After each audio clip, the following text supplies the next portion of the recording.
demandé de venir ce soir pour parler de mon expérience de prototypiste au sein du Fab Lab de Pasteur.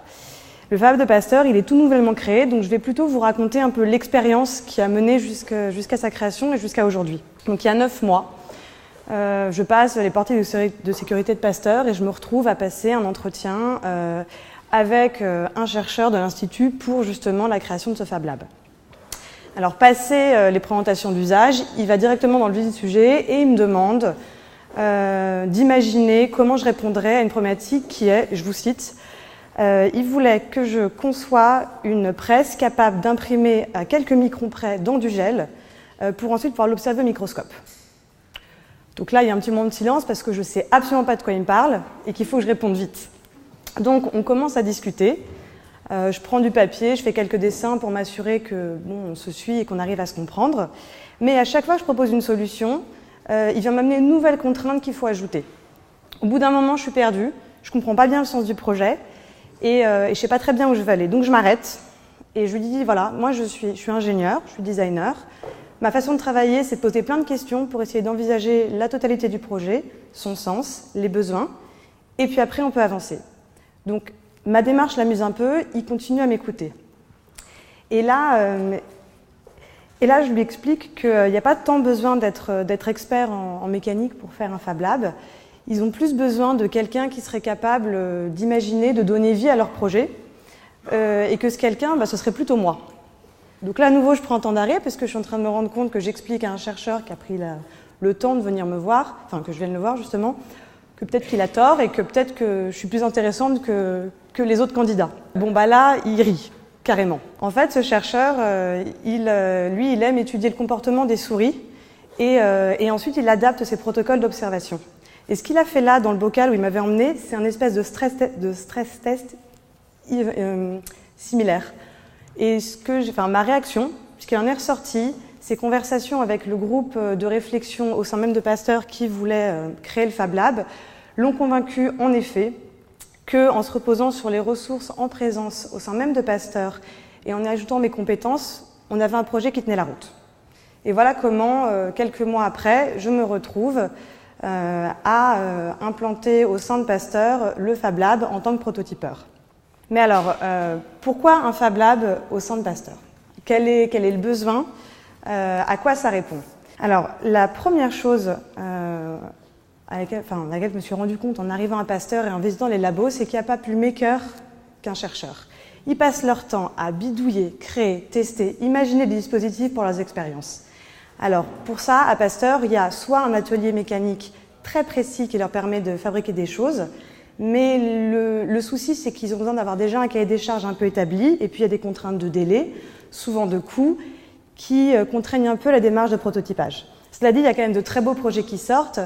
Je pense par exemple ils ont mis au point un petit aspirateur à moustiques pour étudier le chikungunya, et ça permettait d'aspirer les moustiques dans un petit sas sans les blesser. Ça paraît rien, mais c'est hyper important. Ils ont ils ont retiré des moteurs d'aspirateurs à main, là, les petits trucs que vous avez dans la cuisine. Ils les ont intégrés à des pièces qu'ils ont fait sur mesure. Et ils s'en sont sortis avec cet objet. Alors l'idée est simple, mais très bien réalisée. Et quand on voit le résultat, on a l'impression d'un produit parfaitement fini. Comme ça, ils peuvent le distribuer. Bon, ça, c'est le meilleur des cas pour l'atelier mécanique. Mais parfois, il y a des besoins auxquels l'atelier mécanique ne peut pas répondre, qu'il ne peut pas imaginer. Et pour tout cela, on essaye de monter le Fab Lab. Enfin, on essaye de faire en sorte que le Fab Lab puisse y répondre. Par exemple, un des premiers projets sur lesquels j'ai travaillé, un doctorant vient me voir et me dit qu'il aimerait faire des implants dégradables une fois implantés dans le muscle. Bon, à nouveau, je ne sais pas de quoi il me parle. Mais lui, il a besoin d'expérimenter plein de formes différentes pour voir celle qui s'adapte le mieux et celle qui se dégrade le mieux. Et il pense que l'imprimante 3D, c'est quand même une bonne solution. Là-dessus, il a raison, ça permet d'itérer assez rapidement. Le problème, c'est qu'on ne sait pas si les cellules qu'il va mettre dans l'implant sont imprimables. Il y a bien des entreprises de bioprint qui le font, mais on ne sait pas si elles vont supporter le transport jusqu'à l'entreprise, on ne sait pas si elles peuvent passer à la machine, et surtout, on est quasiment certain que l'entreprise ne va pas vouloir accepter des cellules qui ne viennent pas de chez elle. Et puis, à nouveau, on a des contraintes de temps, de coût, ça contraint l'itération, c'est pas possible. Donc, on réfléchit, on prend le problème dans l'autre sens, et on se dit que peut-être si on crée des petits moules dans lesquels, comme un cake, il va venir mouler ces petits gels dans lesquels il y aura ces cellules. Ça peut fonctionner. Et du coup, je fais des modèles 3D. Il repart avec ses modèles, il peut les imprimer autant qu'il veut, il est autonome. C'est parti. Le Fab Lab intégré donc, à l'Institut Pasteur, ça permet de faire plus rapidement, de manière plus flexible et plus autonome. C'est un catalyseur de créativité et de l'inventivité. Les chercheurs n'en manquent pas du tout. Ce qui leur manque, c'est plutôt le chemin pour passer de leurs besoins à la concrétisation de l'idée, et c'est ça qu'on fait ensemble au sein du Fab Lab.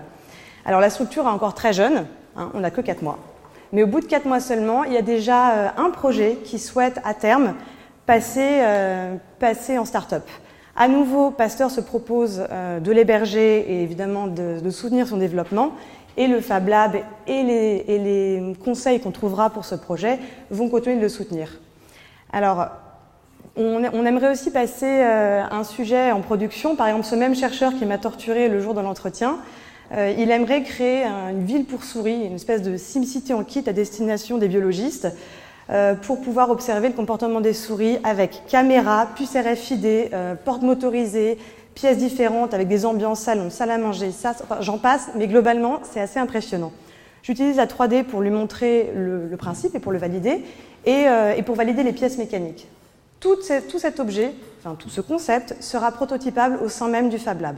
On pourra le faire valider par les biologistes qui vont ensuite l'utiliser, et à terme, on aimerait faire fabriquer la V2 dans un ESAT, c'est les instituts d'aide au travail, pour pouvoir rendre le projet 100% collaboratif. Donc mon métier au sein de Pasteur, il y a un peu de production certes, mais c'est pas 100%. Mon boulot au sein du Fab Lab, c'est plutôt d'aider les idées à émerger et à prendre forme. Il y a actuellement une sorte de fascination sur le mot même Fab Lab et sur les machines numériques qu'on utilise, et je trouve que ça se fait au détriment de l'intérêt principal, à savoir que la simplification et l'accessibilité des moyens de production donnent aux gens le pouvoir d'intervenir sur leur environnement au fil de leurs idées. Et ça, c'est complètement nouveau. Et ça génère chez les utilisateurs une créativité sans limite. Ils mettaient ça dans les mains d'un chercheur, je vous laisse imaginer ce que ça peut donner. Voilà.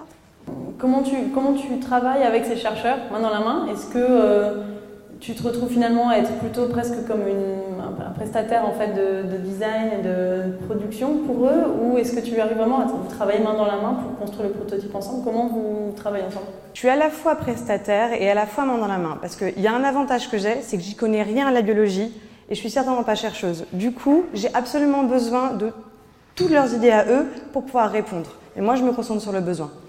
Ensuite, il y a un autre élément qui est que le Fab Lab se crée. Les chercheurs ne sont pas encore bien habitués ou ne savent pas forcément se servir des outils, de la modélisation 3D, des machines à disposition. Donc pour l'instant, je fais beaucoup, mais le but c'est de les éduquer et qu'à terme, ils se servent de moi pour la conception, et c'est un peu vexant, mais qu'ils aient plus besoin de moi pour le reste. Et là, a priori, on aura déjà bien commencé à avancer. L'équipe du Fab Lab, pour l'instant, c'est moi. Voilà. Mais si on se défend, c'est moi et puis en fait tous les membres des équipes qui sont les chercheurs. Et eux, ils viennent apporter leur savoir, leur temps disponible, etc. Mais la personne fixe au sein même du Fab Lab, c'est moi. À terme, si vraiment c'est un succès incroyable, on sera peut-être plus. Déjà, on se repose énormément aussi sur l'atelier mécanique. Il y a 2 experts, ils sont extrêmement doués, ça fait longtemps qu'ils sont là, et eux, ils utilisent des machines conventionnelles. Donc sur tout le support que les machines numériques ne peuvent pas faire, et il y en a beaucoup, eux aussi travaillent beaucoup sur le sujet. C'est un commentaire un peu taquin, mais pas taquin en fait. C'est drôle que vous soyez appelé Fab Lab, parce que j'imagine que Pasteur, c'est pas le roi de l'open source ou de la documentation librement disponible, des implants musculaires faits en cellules moulées par la prototypiste vedette du lab. Donc c'est drôle que vous ayez choisi, en fait, un hackerspace et pas tellement un Fab Lab dans l'idée, parce que j'imagine que les questions de doc, de documentation doivent être quand même drôlement touchy chez Pasteur. Oui, en effet. Bon, il y a toute une partie qu'on ne livre pas, et dans ces cas-là, ça veut dire qu'on usurpe l'appellation Fab Lab. En fait, c'est une appellation plus pour la communication, parce que quand on dit Fab Lab, c'est quand même compris de tout le monde déjà. On ne sait pas très bien le décrire, mais alors si on dit on a un hackerspace dans Pasteur, pour la communication, c'est 0. Cela dit, il y a un certain nombre de projets qui sortent de Fab Lab, qui sont aussi en open source. c'est le choix du chercheur de le distribuer et c'est surtout selon les contraintes de sa recherche. Il y a beaucoup de choses que même les chercheurs aimeraient pouvoir les partager, mais il y a des contraintes de publication, de secret, etc. Eux-mêmes, ils sont soumis. Bon,